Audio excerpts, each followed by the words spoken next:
Hello student, आज की इस वीडियो में क्लास 10th के फिजिक्स का चैप्टर नंबर 1 प्रकाश का परावर्तन के लघुत्तरीय प्रश्नों का उत्तर करने वाले हैं जो भारती भवन बुक का है। तो आप लोग वीडियो शुरू से लेकर अंत तक देखिए। अगर आप लोगों को कंटेंट अच्छा लगता है, हमारे द्वारा जो दिए गए आंसर क्वेश्चन है उन सभी प्रश्नों का उत्तर आपको सटीक लगता है और आपको समझ में आता है, तो आप लोग वीडियो को लाइक और शेयर जरूर कीजिएगा। और जो भी आप लोगों का डाउट रह जाता है आप लोग कमेंट सेक्शन में कमेंट करके पूछ सकते हैं। तो चलिए आज के इस वीडियो को फटाफट से स्टार्ट करते हैं, क्योंकि ये वीडियो थोड़ा सा लॉन्ग होगा, लेकिन हम इसको चाहेंगे कि शॉर्ट में ही निपटा लें, क्योंकि सारे क्वेश्चंस को अच्छे से आपको समझना भी है और आप लोगों को इसमें फिगर भी बनाने के लिए दिया गया है, तो आप लोग उसको भी अच्छे से समझिए और उसका आंसर आप अच्छे से लिखिए। तो चलिए हम लोग फटाफट से बढ़ते हैं अपने क्वेश्चंस की ओर। क्वेश्चन आपके पास स्क्रीन पर इस तरीके से देखिए दिखाई दे रहा होगा, और नहीं तो चलिए आपको थोड़े से समय में ही आपको हम पूरा क्वेश्चन रूबरू करवा देते हैं। कैसे कहें, देखिए फर्स्ट क्वेश्चन आपके स्क्रीन पर दिख रहा होगा। देखिए फर्स्ट क्वेश्चन में आपसे कहा है कि अपसारी, समांतर और अभिसारी किरण पुंज से आप क्या समझते हैं। ये आपका फर्स्ट क्वेश्चन है, तो इसका आपको आंसर लिखना है कि आप अपसारी किसे कहते हैं, समांतर किसे कहते हैं और अभिसारी किसे कहते हैं। तो चलिए अब हम लोग आंसर पे देखते हैं आंसर इसका क्या होगा। तो आपके सामने स्क्रीन पे इस तरीके से देखिए दिख रहा है। हमने उत्तर में लिखा है कि जिस किरण पुंज की सभी किरणें एक बिंदु से निर्गत होकर विभिन्न दिशाओं में फैल जाती हैं, तो उसे हम लोग अपसारी किरण पुंज कहते हैं। ठीक है, उसे हम लोग क्या बोलते हैं, अपसारी किरण पुंज कहते हैं। इसका फिगर में ही हमने आपको यहाँ पे दिखाने की कोशिश की है, क्योंकि आप फिगर के माध्यम से इसे अच्छे से समझ सकेंगे। तो देखिए कहता है कि जिस किरण पुंज की सभी किरणें एक बिंदु, यानी यहाँ से स्टार्ट होता है और ये चारों दिशाओं में फैल जाता है, तो ऐसे जो किरण पुंज होते हैं उनको हम लोग बोलते हैं अपसारी किरण पुंज। समझ में आ गया होगा। अब बढ़ते हैं समांतर किरण पुंज किसे कहते हैं। तो देखिए यहाँ पे हमने लिखा है कि समांतर किरण पुंज वो होती हैं जिसमें सभी किरणें समांतर होती हैं, यानी सभी किरणें क्या होती हैं, एक दूसरे के पैरेलल होती है, एक दूसरे के समांतर होती हैं। तो ऐसे जो किरण पुंज होते हैं इनको हम लोग समांतर किरण पुंज के नाम से जानते हैं। और आपको फिगर में हमने दिखाया भी, यहाँ पे आप सभी देख पा रहे होंगे, यहाँ पे इस तरीके से जो किरण होंगी इन सभी किरणों को हम लोग समांतर किरण पुंज के नाम से जानते हैं या समांतर किरण पुंज कहते हैं। अब आइए अपसारी किरण पुंज। अपसारी किरण पुंज क्या होता है, तो इसमें जो किरण पुंज होगी वो सभी किरणें एक बिंदु पर मिलेगी, यानी इसमें क्या होगा कि किरण बाहर से आएगा और एक बिंदु पर आकर के समाप्त हो जाएगा। जैसा कि आपको ये स्क्रीन पे देखिए यहाँ पे दिख रहा होगा कि यहाँ इधर से किरण आ रही है, अनंत से किरण आ रही है और इस बिंदु पर सब आपस में मिल जा रही है। तो ऐसे जो किरण पुंज होंगे बच्चों उसको कहा जाएगा अभिसारी किरण पुंज। तो उम्मीद करते हैं ये तीनों फैक्ट्स आपको समझ में आ गए होंगे। अब बढ़ते हैं अगले क्वेश्चन पे। तो देखिए यहाँ पे क्वेश्चन नंबर फिर 2 क्या कहता है। तो क्वेश्चन नंबर 2 में कहता है कि पारदर्शी, पारभासी तथा अपारदर्शी पदार्थों में अंतर स्पष्ट कीजिए। यानी कहने का मतलब है कि पारदर्शी किसे कहते हैं, पारभासी किसे कहते हैं और अपारदर्शी किसे कहते हैं। इन तीनों का आप एग्जाम्पल दे दीजिए। अगर आप एग्जाम्पल दे देते हैं तो यहाँ पे अंतर तीनों में स्पष्ट हो जाएगा। तो चलिए अब हम आपको ये क्वेश्चंस का भी आंसर आपके सामने रूबरू करवाते हैं। ये क्वेश्चंस का आंसर आपके पास इस तरीके से देखिए, हमने यहाँ पे लिखा भी है, पारदर्शी, पारभासी तथा अपारदर्शी पदार्थों में निम्नलिखित अंतर है। हमने 3 कैटेगरीज कर दिया है, 3 कैटेगरी में आपको समझाने की यहाँ पे कोशिश करी है। एक में पारदर्शी लिख दिया, दूसरे में पारभासी लिख दिया और तीसरे में अपारदर्शी कर दिया। अब यहाँ पे पारदर्शी किसे कहते हैं, तो वैसा पदार्थ होता है जिससे प्रकाश पूर्ण रूप से गमन करता है, यानी प्रकाश आर पार निकल जाता है। तो इस कंडीशन को हम लोग बोलते हैं पारदर्शी पदार्थ। और पारदर्शी पदार्थ में आप देख सकते हैं कांच से आप जैसे ही लाइट बारेंगे, टॉर्च बारेंगे या किसी तरीके का लाइट इसमें आप प्रवेश कराएंगे तो ये आसानी से आर पार कर जाता है। पानी में भी चला जाएगा, हवा में भी चला जाएगा। तो ऐसे जो पदार्थ होंगे उनको हम लोग क्या कहेंगे, पारदर्शी पदार्थ कहेंगे। ठीक है, अब पारभासी पे आइए। पारभासी किसे कहते हैं, तो जिन पदार्थों से होकर प्रकाश का कुछ अंश बाहर निकलता है, यानी इसमें क्या होगा, प्रकाश का कुछ ही पॉइंट बाहर निकलेगा, सारा के सारा पॉइंट बाहर नहीं निकलेगा। तो ऐसे जो पदार्थ का होंगे उन्हें हम लोग पारभासी पदार्थ कहते हैं। और इनमें आपको देखने को मिलेगा तेल लगा कागज। तेल लगा कागज में आप लाइट को पार करेंगे, आप प्रैक्टिकली भी इससे कर सकते हैं, आप अपने घर पे इसे कर सकते हैं, इसमें कोई ज़्यादा आपको तामझाम करने की ज़रूरत नहीं है, आप इसे कर सकते हैं इजीली। तो तेल लगा कागज में आप जैसे लाइट मारेंगे तो ये बाहर नहीं निकल पाएगा पूरा का पूरा। फिर घिसा हुआ जो कांच होता है इसमें भी लाइट पूरा का पूरा बाहर नहीं हो पाएगा।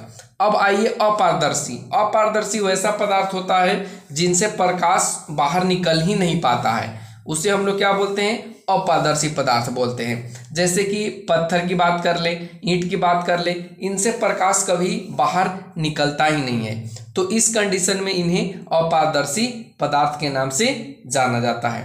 तो उम्मीद करते हैं ये तीनों अंतर आपको अच्छे से समझ में आ गए होंगे। अब बढ़ते हैं हम लोग अगले क्वेश्चन पे। देखिए अगला क्वेश्चन आपके स्क्रीन पे क्वेश्चन नंबर 3 कि प्रकाश परावर्तन के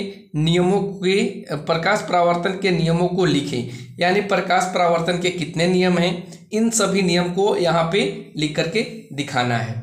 तो चलिए हम आपको दिखाते हैं इसका आंसर में देखिए हमने लिखा है कि प्रकाश परावर्तन के 2 नियम हैं। कितने नियम है प्रकाश परावर्तन के? 2 नियम हैं। नियम फर्स्ट कहता है कि आपतित किरण, परावर्तित किरण तथा आपतन बिंदु पर डाला गया जो अभिलंब होता है, या इसको कहीं कहीं लंब भी लिखा जाता है, आप अभिलंब और लंब दोनों लिख सकते हैं, आप अभिलंब के जगह लंब भी कर सकते हो, कोई दिक्कत यहाँ पे नहीं होगी। तो कहता है कि आपतन बिंदु पर डाला गया अभिलंब सभी एक ही समतल में होते हैं, यानी सभी एक ही तल में अवस्थित होंगे। तो इन कंडीशन को प्रकाश के प्रवर्तन के फर्स्ट नियम कहते हैं। सेकंड नियम हमने यहीं पे लिखा है कि जो आपतन कोण की ज्या है वो परावर्तन कोण की ज्या के बराबर होता है, यानी जो कोण आई होता है वो बराबर होता है कोण आर का। आई का मतलब आपतन कोण है और आर का मतलब परावर्तन कोण है। ठीक है, तो आपको ये भी समझ में आ गया होगा। अब बढ़ते क्वेश्चन नंबर 4 पे। देखिए क्वेश्चन नंबर 4 कहता है कि वास्तविक और आभासी प्रतिबिंबों में क्या अंतर है, यानी वास्तविक प्रतिबिंब किसे कहा जाता है, इसका क्या डिफरेंसेज है, और आभासी जिसे काल्पनिक के नाम से भी जाना जाता है वो प्रतिबिंब क्या होता है। इन दोनों में डिफरेंस आपको करके यहाँ पे दिखाना है। तो चलिए हम आपको फटाफट से इसका भी आंसर आपके सामने प्रस्तुत कर देते हैं। तो देखिए हमने यहाँ पे आपके सामने लिखा है यहाँ पे कि वास्तविक प्रतिबिंब और काल्पनिक प्रतिबिंब। चलिए यहाँ से दिखेगा आपको, वास्तविक प्रतिबिंब और काल्पनिक प्रतिबिंब में निम्नलिखित अंतर है। एक तरफ हमने वास्तविक प्रतिबिंब को लिख दिया है और एक तरफ आभासी प्रतिबिंब को लिख दिया है। देखिए वास्तविक प्रतिबिंब में हमने लिखा है कि यह वैसा प्रतिबिंब होता है जो वास्तविक कटान से बनता है। वास्तविक कटान करने का मतलब इसमें डॉट डॉट से नहीं मिलेगा, ये डायरेक्टली कटेगा, तो ये प्रतिबिंब का निर्माण होगा और ऐसे प्रतिबिंब को वास्तविक प्रतिबिंब के नाम से जानते हैं। लेकिन आभासी या काल्पनिक प्रतिबिंब वो होता है जो काल्पनिक यानी मिलाने पर, या कहने का मतलब उसे डॉट डॉट लाइन से आप मिलाएंगे तो वो प्रतिबिंब का निर्माण करेगा। तो ऐसे जो प्रतिबिंब होंगे उनको आभासी प्रतिबिंब या काल्पनिक प्रतिबिंब के नाम से जानते हैं। ठीक है, वास्तविक प्रतिबिंब हमेशा क्या बनाएगा, प्रतिबिंब हमेशा उल्टा बनाएगा, यानी इसमें प्रतिबिंब सीधा बनने की चांसेस नहीं होती है, जबकि जो आभासी प्रतिबिंब है ये हमेशा वस्तु का सीधा प्रतिबिंब बनाता है और इसमें उल्टा बनने की चांसेस नहीं होती है। दोनों एक दूसरे का अपोजिट है, एक सीधा बनाएगा तो एक उल्टा बनाएगा।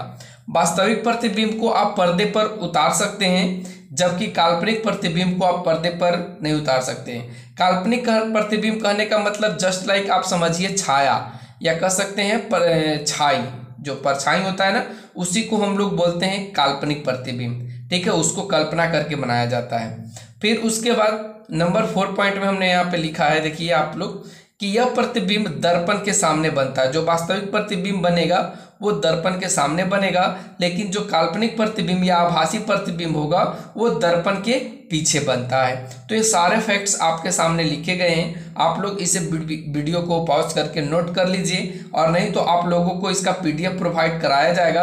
आप लोग सिर्फ कमेंट सेक्शन में कमेंट करके जरूर बताइएगा इसके बारे में। अब चलिए हम लोग बढ़ते क्वेश्चन नंबर 5 पे।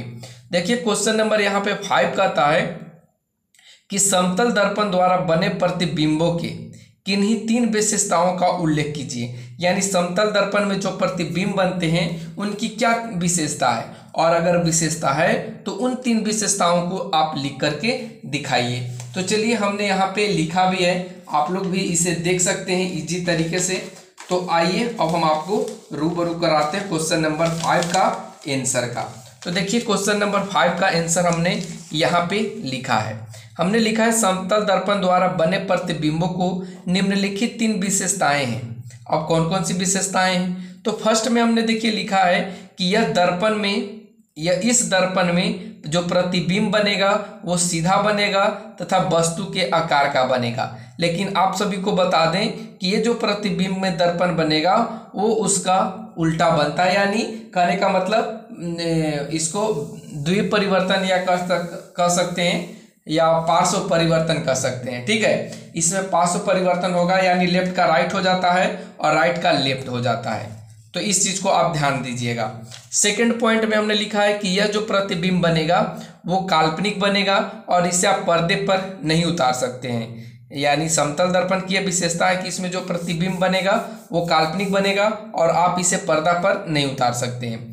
थर्ड पॉइंट में हमने लिखा है कि जो प्रतिबिंब होगा वो समतल दर्पण से उतना ही पीछे बनेगा जितनी की वस्तु समतल दर्पण के सामने हो। यानी जितना आप वस्तु को समतल दर्पण के नजदीक लेते जाइएगा उसका प्रतिबिंब उतना ही वो पीछे बनता चला जाएगा। तो ये इसकी प्रॉपर्टीज है, ये इसकी गुण है या विशेषता है, ये आपके सामने हमने प्रस्तुत कर दिया। अब बढ़ते अगले क्वेश्चन नंबर 6 पे। देखिए क्वेश्चन नंबर 6 यहाँ पे कहता है कि अवतल तथा उत्तल दर्पण में अंतर स्पष्ट कीजिए। यानी अवतल दर्पण किसे कहते हैं या उत्तल दर्पण किसे कहते हैं, इनकी क्या क्या विशेषताएं हैं यहाँ पे ये आपको दिखाना है। तो चलिए फटाफट से आप इसका क्वेश्चन का आंसर आपको दिखा देते हैं। देखिए हमने लिखा है कि अवतल दर्पण तथा उत्तल दर्पण की निम्नलिखित विशेषताएं या अंतर है। एक तरफ हमने अवतल दर्पण कर दिया और दूसरे तरफ उत्तल दर्पण कर दिया। अवतल दर्पण में हमने लिख दिया है कि अवतल दर्पण की जो परावर्तक सतह होती है वो बिल्कुल धसी हुई होती है, जबकि उत्तल दर्पण की जो परावर्तक सतह रहती है वो बिल्कुल उभरी हुई रहती है। ये डिफरेंसेज है। फिर उसके बाद हमने लिखा है कि अवतल दर्पण वास्तविक एवं काल्पनिक दोनों प्रकार के प्रतिबिंब का निर्माण करता है, जबकि उत्तल जो दर्पण है वो केवल काल्पनिक प्रतिबिंब का ही निर्माण करता है। आपके एग्जाम में इस तरह के क्वेश्चन बनते हैं और हमेशा ये क्वेश्चन इस तरीके के पूछे जाते हैं। आपसे पूछ लिया जाएगा कि वो कौन सा दर्पण है जिसमें केवल और केवल काल्पनिक प्रतिबिंब बनता है। तो आपको वहां पे याद होना चाहिए कि वो आपका उत्तल दर्पण है जिसमें केवल और केवल काल्पनिक प्रतिबिंब ही बनता है। फिर ये भी आपके एग्जाम में पूछे जाते हैं कि अभिसारी दर्पण के नाम से निम्न में कौन से दर्पण को जाना जाता है, या ये भी क्वेश्चन कर लिया जाता है कि अभिसारी दर्पण किसे कहते हैं। तो आप लोग ध्यान रखना है कि अभिसारी हम लोग अवतल दर्पण को कहते हैं और अपसारी हम लोग उत्तल दर्पण को कहते हैं। तो ये आपको यहाँ पे डिफरेंसेस लिखने थे। तो चलिए अब बढ़ते हैं अगले क्वेश्चन पे। क्वेश्चन नंबर 6 तक हमने कंप्लीट कर लिया है। अब क्वेश्चन नंबर 7 आपके स्क्रीन पर आता है। देखिए क्वेश्चन नंबर 7 कहता है कि गोलीय दर्पण की वक्रता त्रिज्या से आपका क्या तात्पर्य है। यानी कहने का मतलब है कि गोलीय दर्पण की जो वक्रता त्रिज्या होती है वो क्या होती है और किस तरीके का होती है। तो देखिए हमने यहाँ पे उत्तर में लिख दिया है क्वेश्चन नंबर 7 का आंसर कि गोलीय दर्पण जिस खोखले गोले का भाग होता है उसकी जो त्रिज्या होती है उसको हम लोग दर्पण की वक्रता त्रिज्या कहते हैं और इसे हम लोग R से सूचित करते हैं। यहाँ पे फिगर में थोड़ा सा हम आपको बता देते हैं। जैसे ये आपका खोखला गोला है, इसकी जो त्रिज्या होगी, ठीक है, इसकी जो त्रिज्या होगी वही दर्पण की वक्रता त्रिज्या के नाम से जानी जाती है। ठीक है, इसे R से सूचित करते हैं। तो ये तो आपको समझ में आ गया होगा। अब बढ़ते हम लोग अगले क्वेश्चन पे, क्वेश्चन नंबर 8 पे। देखिए क्वेश्चन नंबर 8 आपको स्क्रीन पे दिखेगा।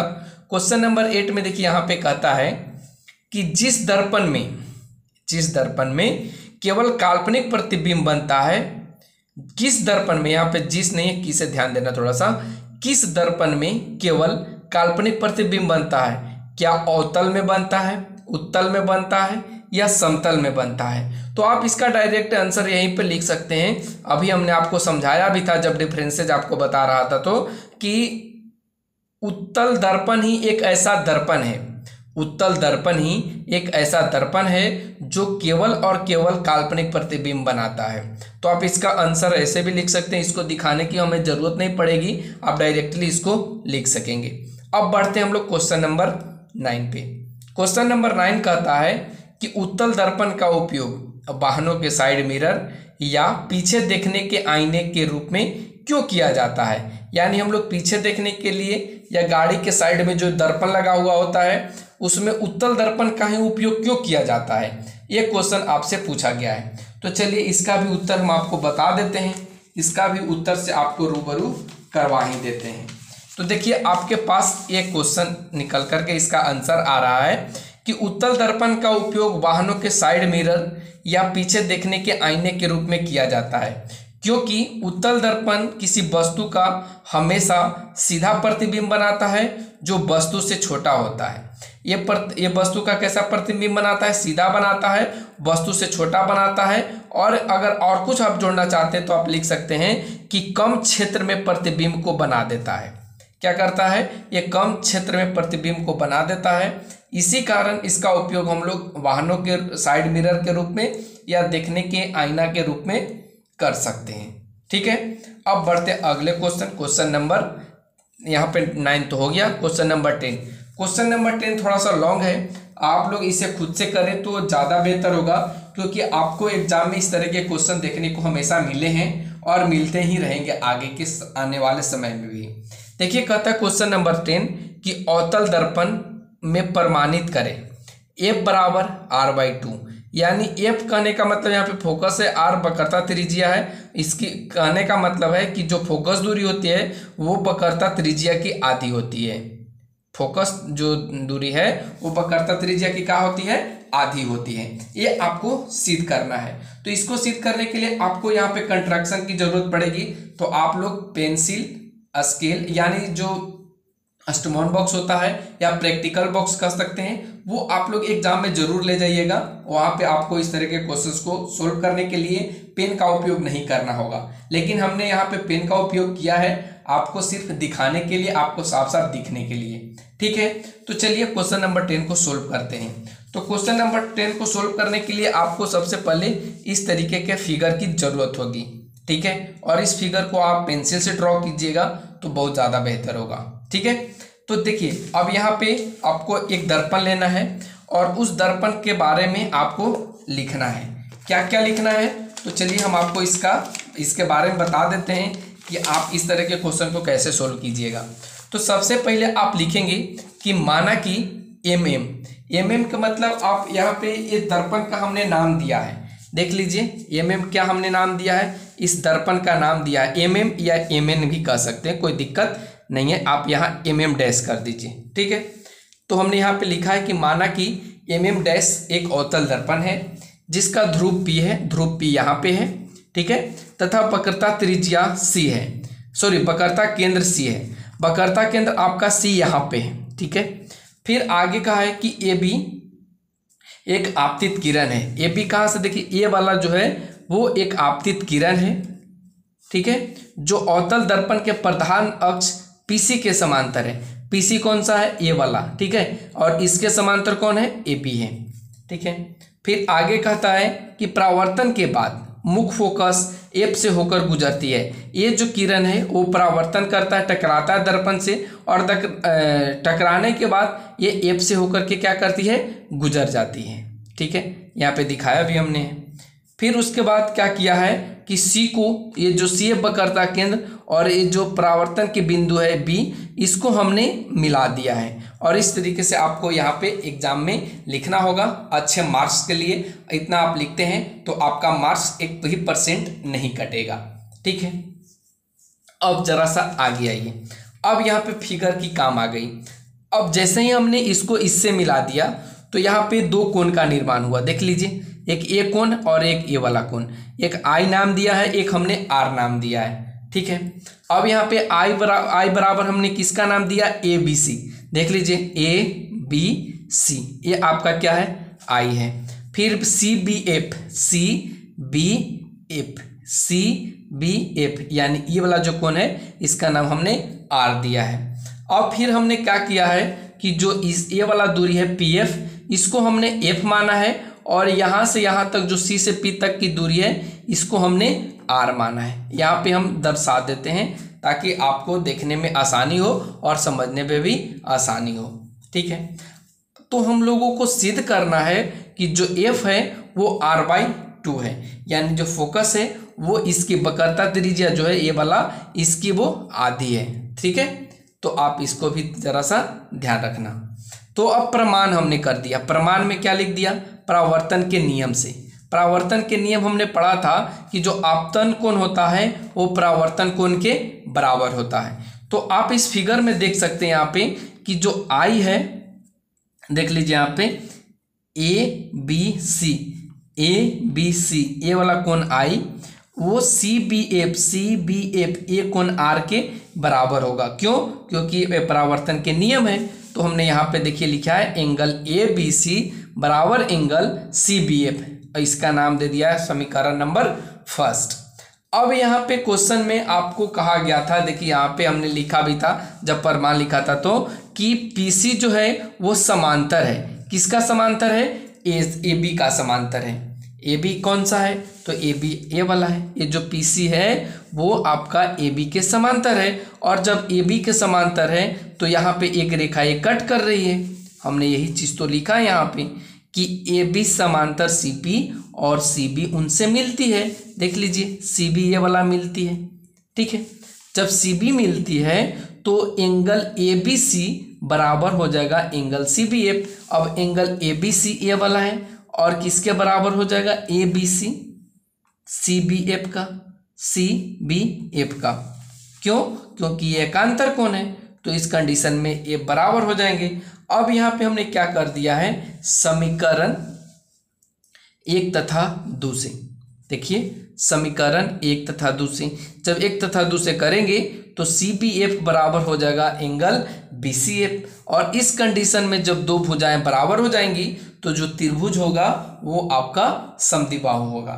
जब त्रिभुज समद्विबाहु होगा तो इसकी जो भुजाएं होंगी वो क्या हो जाएंगी, बराबर हो जाएंगी। यानी अब जो बी एफ है ना, देख लीजिए ये वाला, ये जो बी एफ है ना वो किसके बराबर हो गया, एफ सी के बराबर हो गया। देख लीजिए जो ये बी एफ है वो एफ सी के बराबर है, यानी जितना ये वाला है उतना ये वाला है। ऐसा क्यों, क्योंकि ये त्रिभुज आपका क्या है, ये देखिए ये वाला और ये वाला बराबर हो गया। ऐसा क्यों, क्योंकि जो त्रिभुज है वो आपका समद्विबाहु हो जा रहा है। तो इस कंडीशन से अब यहाँ पे हमने इसको समीकरण नंबर 3 मान लिया है। फिर से हमने माना है कि दर्पण का द्वारक बहुत छोटा है, दर्पण का द्वारक बहुत छोटा है, इसलिए जो बिंदु B है वो बिंदु P के निकट है। ये जो बिंदु P है वो बिंदु P के बिल्कुल निकट है, ऐसा हमने माना है।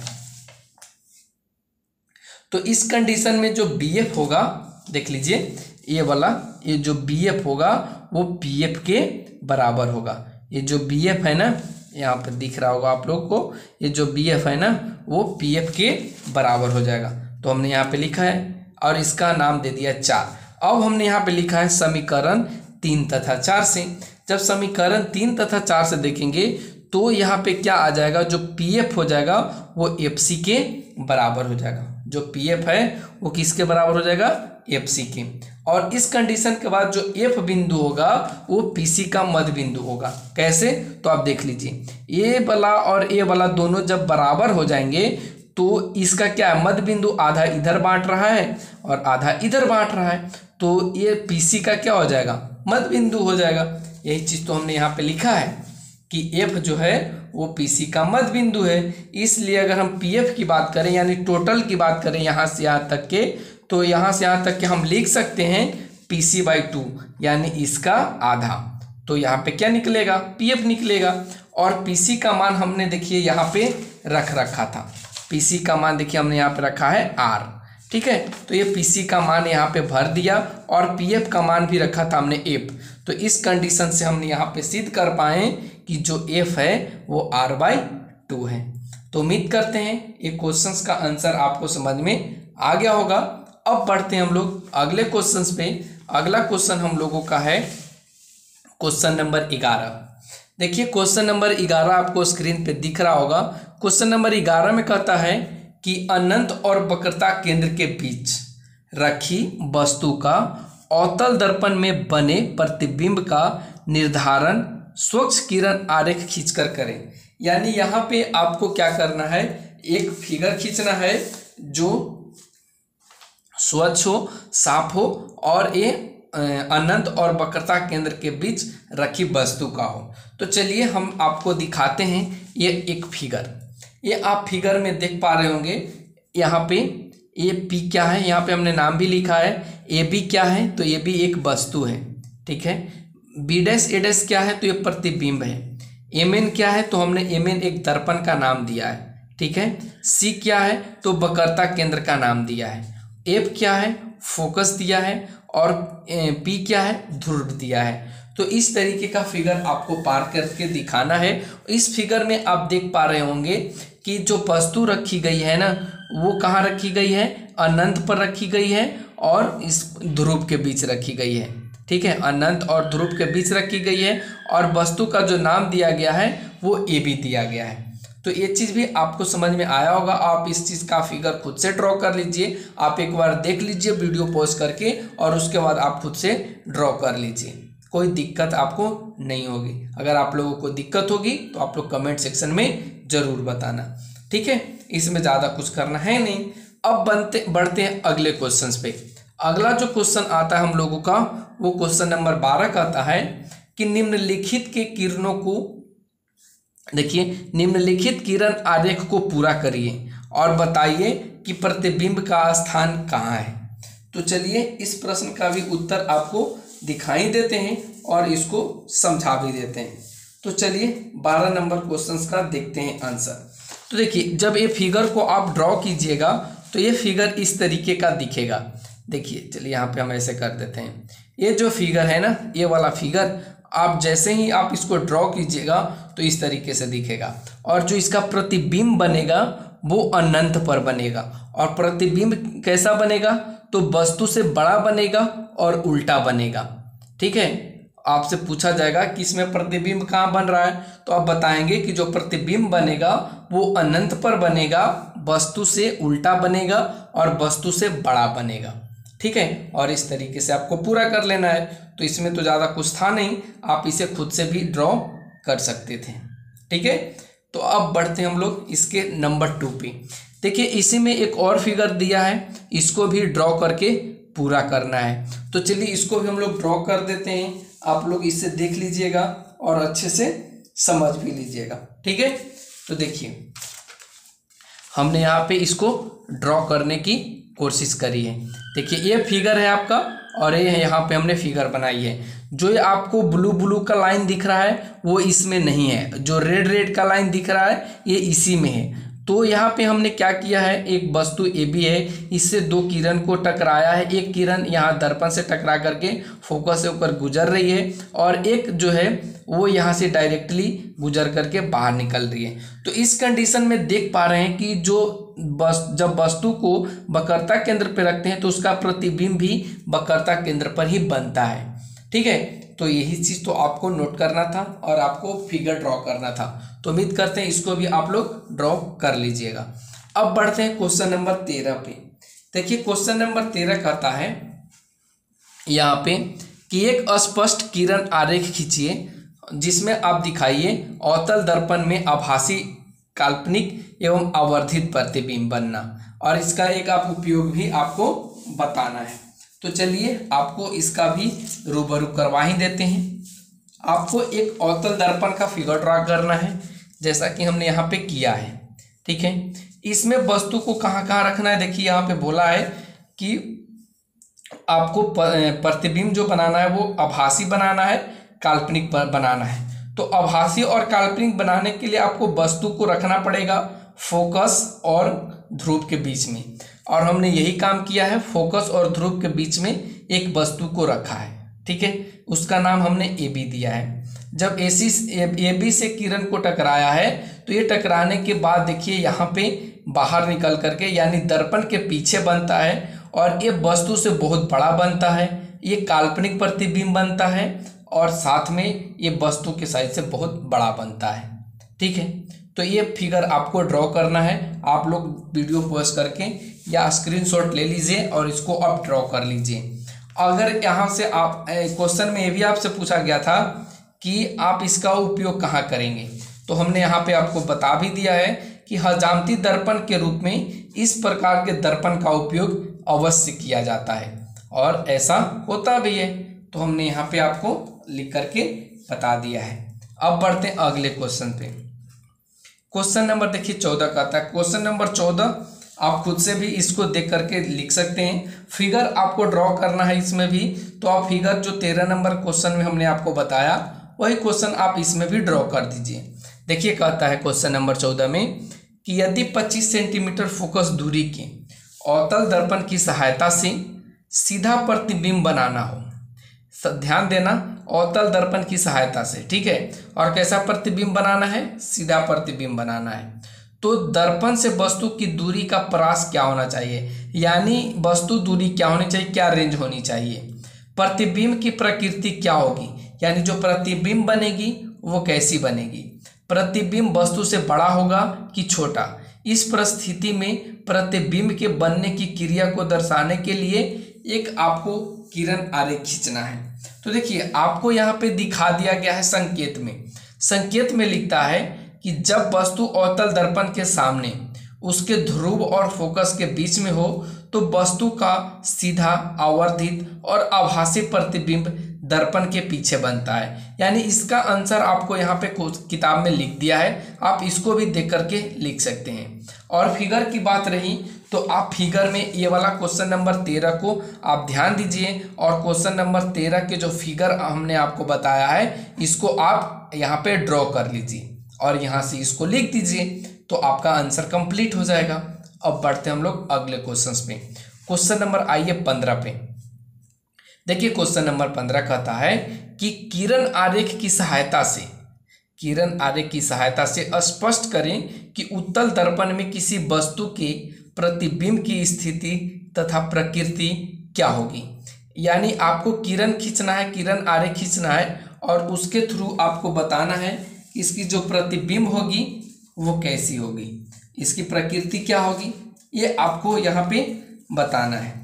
तो देखिए क्वेश्चन नंबर 15 का उत्तर आप फिगर ड्रॉ करके ही दे सकते हैं। हमने यहाँ पे 2 फिगर को ड्रॉ किया है। फर्स्ट फिगर में वस्तु को अनंत पर रखा है, और अनंत पर रखने की कंडीशन में हमने पाया कि वस्तु का जो प्रतिबिंब बनेगा वो फोकस पे बनेगा और वस्तु से बहुत छोटा बनेगा, और ये जो प्रतिबिंब बनेगा वो काल्पनिक बनेगा और सीधा बनेगा। तो आप जानते भी होंगे या हमने आपको बताया भी है कि उत्तल दर्पण जो है किसी वस्तु का छोटा प्रतिबिंब बनाता है, और वस्तु के जो प्रतिबिंब बनेंगे वो हमेशा सीधा बनेंगे, ठीक है, काल्पनिक बनेंगे, ठीक है, ये भी हमने आपको बताया। सेकंड कंडीशन में हमने यहाँ पे P और F के बीच में कोई वस्तु बड़ा रखा है, देख लीजिए यहाँ पे AB वस्तु को रखा है, तो यहाँ पे देखिए A', B' प्रतिबिंब बन रहा है और ये वस्तु से बहुत छोटा बन रहा है। तो ये सारे परिस्थितियां होती है उत्तल दर्पण में, तो आप फिगर के माध्यम से बता सकते हैं कि इसमें जो प्रतिबिंब की स्थिति होती है एक तो फोकस में बनती है, और सेकंड जो आपका है वो P और F यानी फोकस और ध्रुव के बीच में बनती है। यही 2 कंडीशन उत्तल दर्पण में होता है। अब बढ़ते हैं हम लोग अगले क्वेश्चन पे, क्वेश्चन नंबर 16 पे। देखिए क्वेश्चन नंबर 16 क्या कहता है।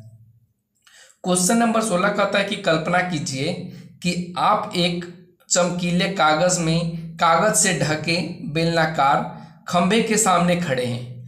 इस प्रकार से बने बेलनाकार दर्पण में आप अपना किस प्रकार का प्रतिबिंब देखेंगे। तो इसमें भी उत्तर आपको लिख रखा है, आप इसी से उत्तर को लिख दीजिए, द बेस्ट रहेगा। तो आप कोशिश करिए इसको लिखने का। अब हम लोग आखिरी क्वेश्चन पे चलते हैं। आज का जो आखिरी क्वेश्चन है क्वेश्चन नंबर 17। क्वेश्चन नंबर 17 कहता है कि निम्नलिखित परिस्थितियों में जिस प्रकार के दर्पण का उपयोग किया जाता है उनका नाम बताएं। तो यहाँ पे उसका भी उत्तर लिख रखा है, यही उत्तर यहाँ पे सेम होने वाला है, क्योंकि कार के हेडलाइट में अवतल दर्पण का ही उपयोग किया जाता है। वाहनों के साइड मिरर या पीछे देखने के रूप में हम लोग उत्तल दर्पण का उपयोग करते हैं, और सौर भट्ठी में अवतल दर्पण का उपयोग करते हैं। और ऐसा क्यों करते हैं ये हमने आपको पढ़ा दिया है। अगर आप लोग फिर से पढ़ना चाहते हैं तो आप लोग कमेंट सेक्शन में कमेंट जरूर कीजिए, हम उसको पढ़ाने की कोशिश जरूर करेंगे। तो कैसा लगा आज का ये वीडियो आप लोग कमेंट सेक्शन में कमेंट करके जरूर बताइए। Thanks for watching, take care, bye bye.